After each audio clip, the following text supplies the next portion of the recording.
Scheduled launch of the Space Shuttle Challenger, but there are a couple of ifs.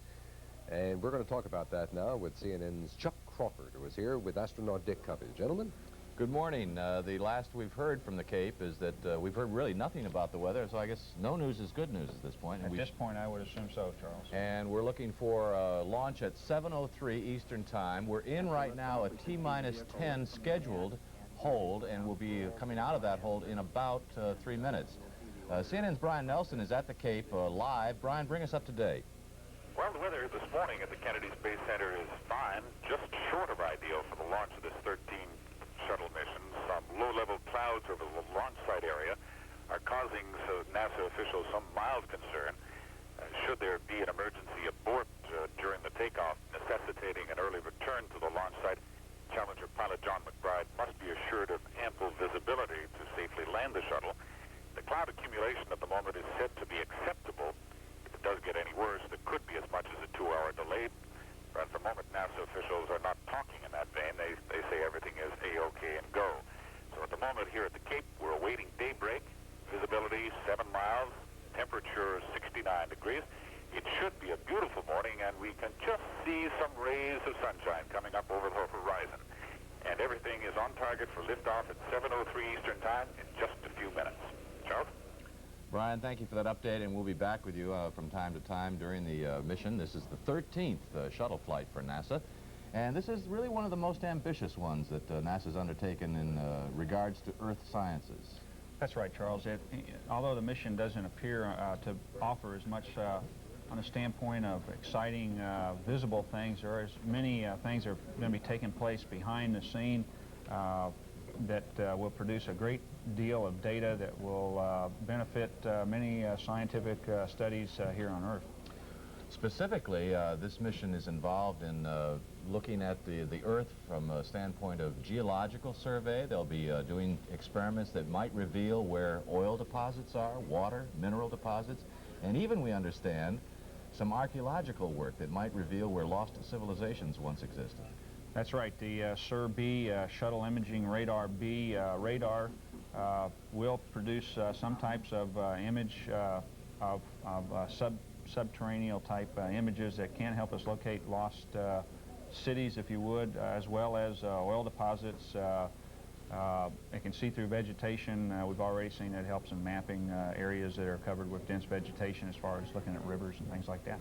Specifically those spots, there's one place on an island off the coast of Sweden in the Baltic Sea, we understand, the island of Åland, I believe that's it, where they suspect there was a large population during the Middle Ages. And another site is along the Peruvian coast, we understand. That's correct, Charles. And one out in the desert? Yes, well, I guess they're looking in the desert areas also to see below the sand dunes type things on that, looking at that. I might mention that this launch is going to be actually 14 minutes before sunrise, so it ought to be quite spectacular, a little bit different than what we've seen before in launches. Sun won't quite be up. And we are counting, T-minus 9 minutes and counting under the ground launch sequencer. We picked up the count, and this is the voice of Mission Control, Rocky RAAB. Chase aircraft at this point have begun their takeoff. LPS, place all your parent plotters online. Verified. Mission Control in Houston has turned on the auxiliary package and a recorder that will collect data from those packages during the mission. Minute 30 seconds and counting. Go ahead. Okay, verified the radio search is not active, not copy. Copy. OTC, GRPS, verify 953. Thank you.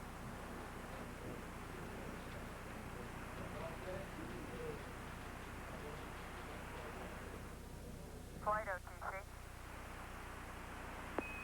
Go ahead, OTC. Proceed with the transmission of your stored program commands. Wilco. T-minus 8 minutes and counting. The orbiter test conductor has requested Houston send the stored program commands, which is the final update on antenna management based on the liftoff time, and also sets the system which makes the orbiter compatible with downrange tracking stations. Orbiter AC electrical bus sensors will be placed in monitor by pilot McBride. ELT, the bus sensors are in monitor. And that's now completed. That really is an eerie picture of that space vehicle sitting there pre-dawn, ready to lift off. 30 seconds. Yes, it is. We haven't seen a night launch, of course, since it was a year ago last August when we had the launch of STS-8, which was, of course, in the middle of the night. This is about as close as we've gotten to that since then.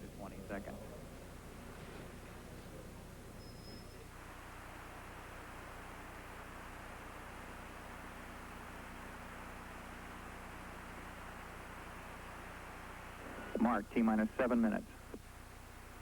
Jon A coming back.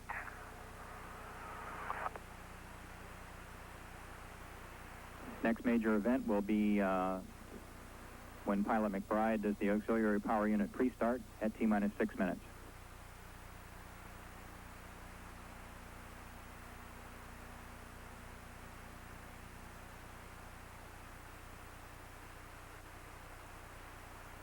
T-minus 6 minutes, 30 seconds. On television monitors, we can see the orbiter access arm retracting.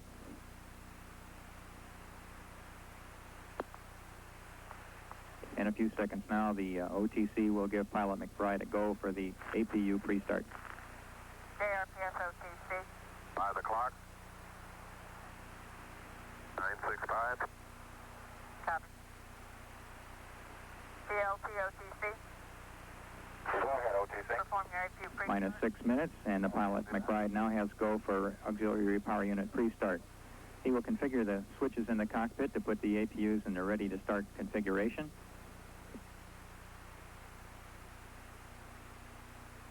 And at T-minus 5 minutes, he will start those APUs. Okay, OTC, PLT, I got 3 gray talkbacks. Copy.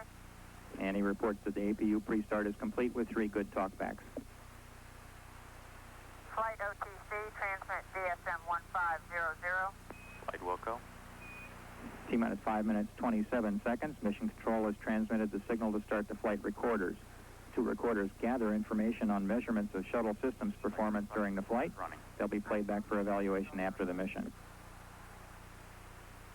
Coming up on APU start in about 10 seconds.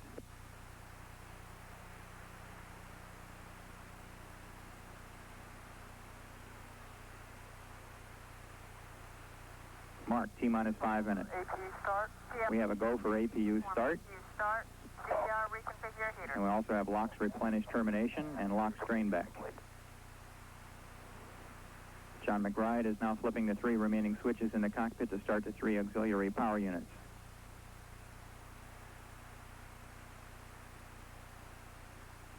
Start of the APU limits our unplanned hold capability to 7 minutes if we should run into a problem between now and the T-minus 31 second mark. And OTC, PLT, we got 3 of them up and running and looking good. Thank you. 3 APUs up and running, reported by McBride. SRB and external tank safe and arm devices should now be armed. And in a few seconds, the flight crew will be reminded to close the airtight visors on their launch and entry helmets. Flight crew OTC, close your visor. OTC, Marc, T-minus 4 minutes. move to Port Challenger. Go for purge sequence 4. Purge sequence of the main engines is now underway. That's purge sequence 4, the final such sequence in the countdown. Orbiter aerosurface test should now be underway. The flight control surfaces move through a pre-programmed pattern to verify they are ready for launch.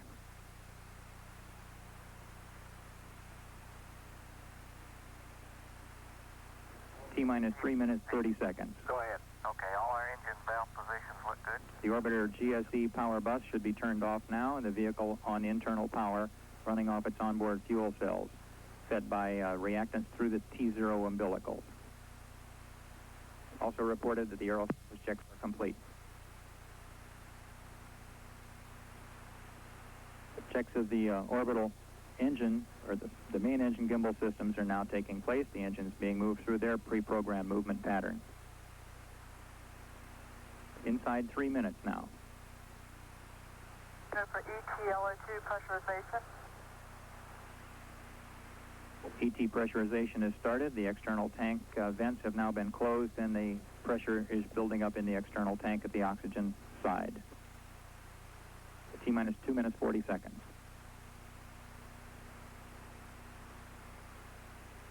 CLT OTC, clear your caution warning memory. Verify no unexpected errors.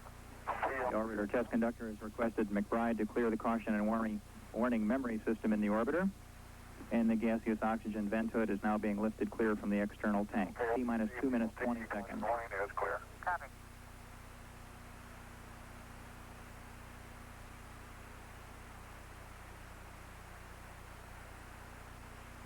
Coming up on T-minus 2 minutes. Marc, T-minus 2 minutes and counting. Liquid hydrogen replenish will start at this point. LH2 pressurization to flight level should be underway. Vehicle is now isolated from propellant loading equipment, and the external tank is on its own. T-minus 1 minute, 45 seconds. 45 seconds from now, the ground launch sequencer will verify that the shuttle main engines are ready to start.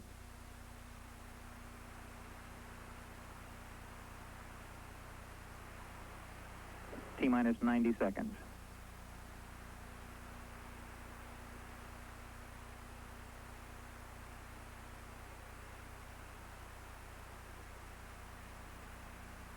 T-minus 1 minute, 15 seconds and counting. LH2 system should now be at flight pressure.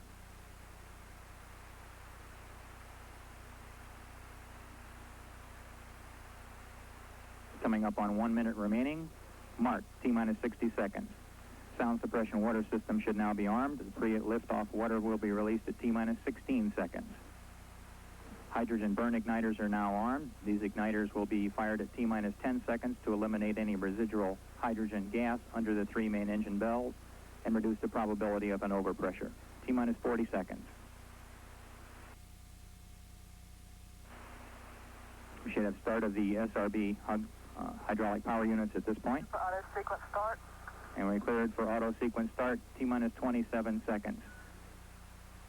Now running on the orbiter computers, we expect to get go for main engine start at T-minus 10 seconds. Standing by now for the terminal count. T-minus 15. T-minus 12, 11, 10, 9, 8. Go for main engine start, 7, 6. We have main engine start, 5, 3, 2, 1, 0.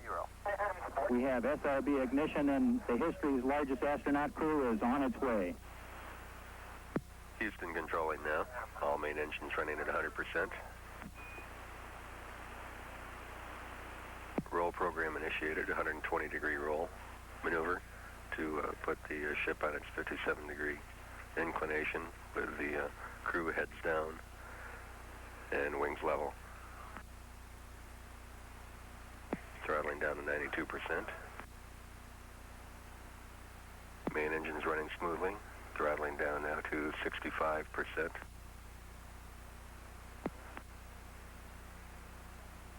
Challenger going through the period of max Q of maximum dynamic pressure on the ship.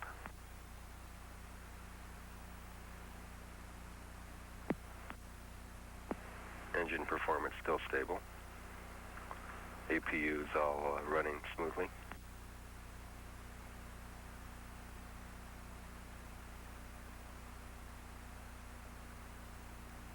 Velocity. Challenger Houston, go at throttle up. Go throttle up. All main engines back at 100% of thrust. Velocity 2,000, 3,000 feet per second now. Altitude 11 miles, distance downrange 8 miles. Challenger climbing at the rate of 1,800 feet per second. Engine performance still looks good. All engines are running at 100% of rated thrust. APU performance is nominal.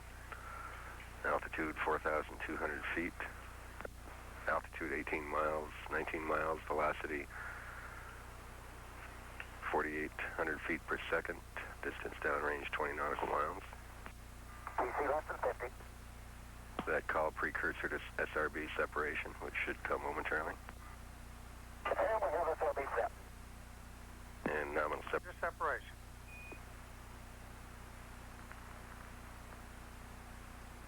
all 3 engines still running. Challenger Houston, first stage performance, nominal. Roger, nominal first stage. That call advising the crew that performance of the solid boosters was as predicted, and subsequent calls should be on time. Main engine performance is still nominal. Velocity 5,400 feet per second. Altitude 36 nautical miles. Distance downrange 49 nautical miles. Challenger now climbing at a rate of 4,700 feet per second.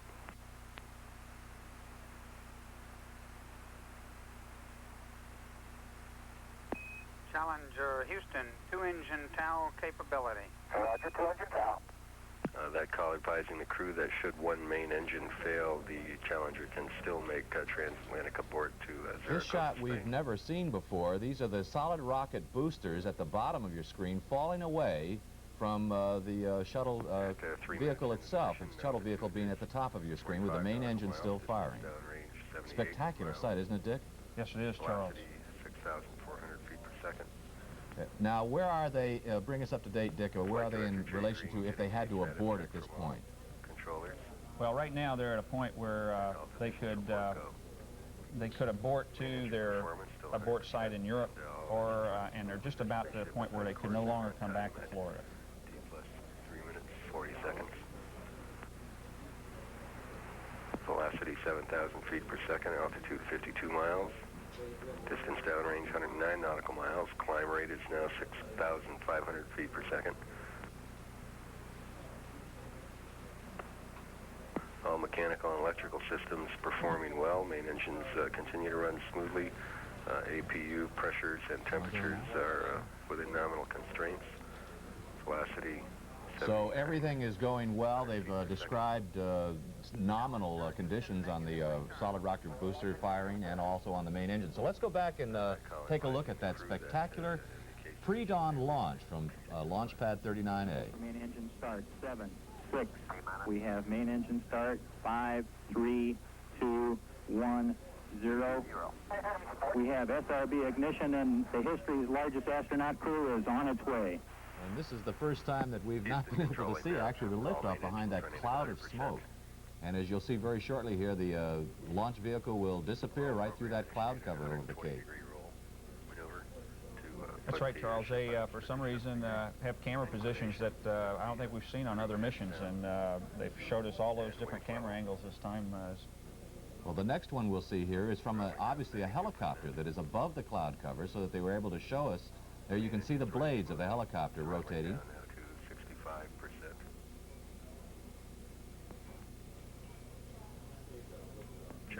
That's called planning ahead. Right, and Charles, on this mission, the inclination of the orbit is 57 degrees, which is about as high as we can get launching from the Kennedy Space Center. The launch path of the does take it up the east coast of the United States, essentially. In fact, right now they're probably about 200, 250 miles up the coast from Florida. And they should have reached by this time, not what we're seeing here, but in actual flight, the point where they can no longer return back to Florida if they were to lose an engine. And we should also, I suspect, remark on the significance of this much closer to a polar orbit, that they will be able to view a much larger area of the globe. I understand the orbit will take them north of Moscow, over the Soviet Union. They will, their orbits will take them over the entire country of China. And they'll go as far south as Tierra del Fuego, off the coast of South America. And I suspect we might be able to see some pictures of Antarctica. Well, that's correct, Charles. With the 57-degree inclination, what that means is their ground track will cover much of the Earth's surface between 57 degrees north and 57 degrees south latitude. So they will be able to see much more than what we normally see on our shuttle missions that are launched at due east inclination of 28 degrees. The only other shuttle mission that has flown at this higher inclination was the Space Lab mission last December. Okay, and an exciting, perfect launch of the Shuttle Challenger in NASA's 13th shuttle flight, and we'll be back with extended coverage of this mission. Stay with us.